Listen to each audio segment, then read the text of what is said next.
बिस्मिल्लाहिर्रहमानिर्रहीम। व्यूअर्स, आप देख रहे हैं views with news to you. उम्मीद है आप सब खैरियत से होंगे। एक बड़ी जो इस्तिलाह चलती है कि खोता कोड़ा एक बराबर, ये बड़ा मुहावरा हमारे यहाँ चलते हैं कि जनाब, और ये पाकिस्तानी सियासत में भी जो है वो फिट बैठता है। ये अक्सर आप जो है वो बाज़ारों में, सब्ज़ी मंडियों में बहुत सुनने को मिलता था कि खोता कोटा एक ही रेट ये है या एक ही बराबर है।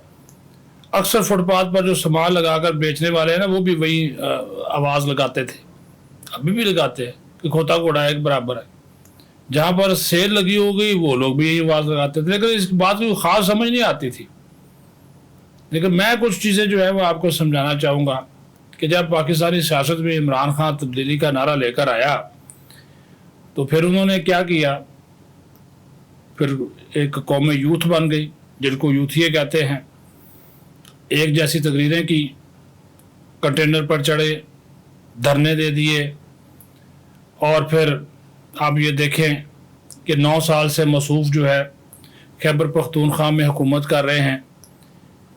तो इन 9 सालों के दौरान खैबर पख्तूनख्वा का जो कर्ज़ है वो 90 अरब से बढ़कर 900 अरब रुपए हो गया। ये अंदाज़ा करें। चलो वहाँ पे तो वफाकी हुकूमत नहीं है ना, 9 साल से आपकी हुकूमत है, तो वहाँ पे जो कर्ज़ है खैबर पख्तूनख्वा की हुकूमत के ज़िम्मे वो 90 अरब से बढ़कर 900 अरब हो गया। इसी तरह 4 साल आप, पौने 4 साल वज़ीर-ए-आज़म पे पाकिस्तान रहे, पाकिस्तान के ऊपर जो कर्ज़ है वो खान साहब ने बढ़ाकर 25 हज़ार अरब रुपए से बढ़ाकर 45,000 रुपए का कर दिया। फिर करप्शन की इंतहा देखें, क्योंकि जो करप्शन का जो इंडेक्स है, हम 116 नंबर से 142वें नंबर पर जा आ पहुँचे। उसके साथ साथ ये जो स्कैंडल्स इस तब्दीली खान के दौर में आए वो आप देख लें। आटे का क्या बना, आटा स्कैंडल क्या बना, कुछ भी नहीं। चीनी स्कैंडल, सब छूट गए, कोई नहीं पकड़ा गया, मौज मेला। पेट्रोल, अद्वियात, corona relief fund, Malam Jabba, Peshawar BRT, billion tree, तमीर school programme, Rawalpindi ring road, Gogi Pinky, और अभी आरफ नकवी जैसे बड़े स्कैंडल आ गए। क्या बना, कुछ भी नहीं। फिर रहे हैं, किसी ने कुछ पकड़ा? कहाँ गई है नैब, कहाँ गई है FIA? बल्कि उल्टा एंटी करप्शन पंजाब ने वो गोगी वाला केस ही बंद कर दिया। उसको तलबी की गई थी, उन्होंने कहा अब नहीं होगी, क्योंकि अब वहाँ पे परवेज़ लाई आ गए। परवेज़ लाई के आगे तहरीक इंसाफ आ गई है। कोई हाथ नहीं डालता। हैरानी और परेशानी की बात है कि वफाकी हुकूमत इत्तेहादियों पर मुश्तमिल है, FIA इनके पास है, नैब भी इनके पास ही, अभी तरमीम भी कर दी। लेकिन ये जितने स्कैंडल मैंने आपको बताए हैं, किसी को जरूरत है कि इमरान खान को पकड़े, उनको हिरासत मिले, तहकीकात करे, ये केसेस तो बंद हो गए, दोबारा खिलवाए। तो इस वजह से हम ठीक कहते हैं ना जी, ये खोते कोड़े बराबर हैं। अवाम के लिए मसूफ ने कोई फलाई मनसूबा नहीं लगाया, बल्कि पिछली हुकूमत के मनसूबों पर तख्तियाँ लगाते रहे, इफ्ताह करते रहे। मुल्क की मईशत तबाह कर दी गई, अवाम को जो है वो बेरोज़गार कर दिया।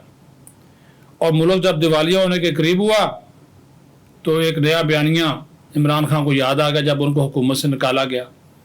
वो बयानिया था कि मुझे अमरीकी साजिश से निकाला गया, और इसमें मीर जाफ़र और मीर सादक भी शामिल हैं। बेचा उन्होंने ये बयानिया। और पहले तो नवाज शरीफ कहते थे ना मुझे क्यों निकाला, तो ये मजाक उड़ाते थे। अब ये भी कहते फिर रहे हैं कि हमें साजिश से निकाला, हमें साजिश से क्यों निकाला। और यूथिये ये आजकल नारेबाजी भी सिलसिले में कर रहे हैं। तहरीक इंसाफ के जो वोटर सपोर्टर थे, ये एक नई इस्तिलाह भी आ गई यूथियों के बाद। इमरान डूज की बात उन्हें होने लगी, बड़ा समझाया कि इमरान नहल था, मईशत तबाह कर दी, मुल्क दिवालिया उनके करीब कर गया था। लेकिन ये जो यूथिये हैं वो तो भाई जो भी हैं, पढ़े लिखे हैं या अनपढ़ हैं, वो कहते हैं ना हमारा जो इमरान खान कहता है ठीक है, हम तो उसी की बात मानेंगे। बेशक ये पढ़े लिखे हैं, PhD हैं, LLB हैं, वो इमरान खान के साथ है। सीधी सी बात है, हकीकत है। वो नहीं सुनते किसी की, वो इन इशारियों को भी नहीं मानते। इंजीनियर हो, जज हो, यूथिया डॉक्टर, यूथिया ही है। वो कहता जी नहीं, इमरान खान ठीक कह रहा है, आप लोग गलत हो। लड़ाइयों पे उतर जाते हैं। मुआशरे में सियासी जो तशद्दुद है वो बहुत ज़्यादा बढ़ रहा है, किसी की नहीं मानता। بلکہ سوچنے سمجھنے کی شاید ان کی صلاحیت ہی کھو دی انہوں نے کہ وہ اس چیز کے اوپر بات ہی نہیں کرتے. یہ ساری چیزیں ہو رہ جاتی ہیں. پڑھا لکھا ہو یا ان پڑھ ہو ان کو فائدہ ہی نہیں دیتا. وکیل ہو، انجینئر ہو، ڈاکٹر ہو، وہ سارے ایک جیسے ہو جاتے ہیں. تو پھر جب ہر قسم کے یوتھیوں کو ہم دیکھتے ہیں تو پھر یہی جملہ یاد آتا ہے نا کہ عمران خان نے کھوتوں کا گھوڑوں کا ریٹ ایک ہی کر دیا ہے. یہ بعض دوستوں کی جب وہ بیٹھے ہوتے ہیں نا تحریریں اس طرح کی آتی ہیں تو دل کو لگتی ہیں. اس وجہ سے میں نے یہ تصویر منظر کشی اسی وجہ سے کی ہے کہ اب ایسا محسوس ہوتا ہے کہ عمران خان نے شاید سب کی سوچ ہی ایک جیسی بنا دی ہے کہ آپ اس ملک میں چلے جی. عمران خان خود بھی کہتا رہا کہ لوٹا، چور، ڈاکو سارے یہ جو بیٹھے ہوئے ہیں، زرداری، شہباز شریف 4.25 سال حکومت میں رہا، چوروں اور ڈاکوؤں سے 1 روپیہ نہیں واپس لے سکا. اور اب جب 4 مہینے سے حکومت کو ہو گئے ہیں تو عمران خان نے جو کچھ کیا یہ بھی اس سے 1 روپیہ نہیں واپس لے سکے. اس کو تو پکڑ بھی نہیں سکے. یہ میں نے اوپر جتنے اسکینڈل گنوائے کسی ایک میں اس کے خلاف ایف آئی آر ہوئی، بلکہ چھوٹے چھوٹے کیسز میں جو ایف آئی آر اس پہ اس کی ضمانت ہو گئی. تو اس وجہ سے یہ آپ بے فکر ہیں. یہ ملک ہی ایسا ہے، طاقتور کا ملک ہے، اس کو کوئی اس کی زبان جیسا مقابلہ نہیں کر سکتے. شہباز گل گالم گلوچ، ننگی گالیاں. عمران خان خود بدماش حکومت، چور حکومت، ڈاکو حکومت، اور وہ پنجاب کا سب سے بڑا ڈاکو وہ وزیر اعلیٰ بنا دیا.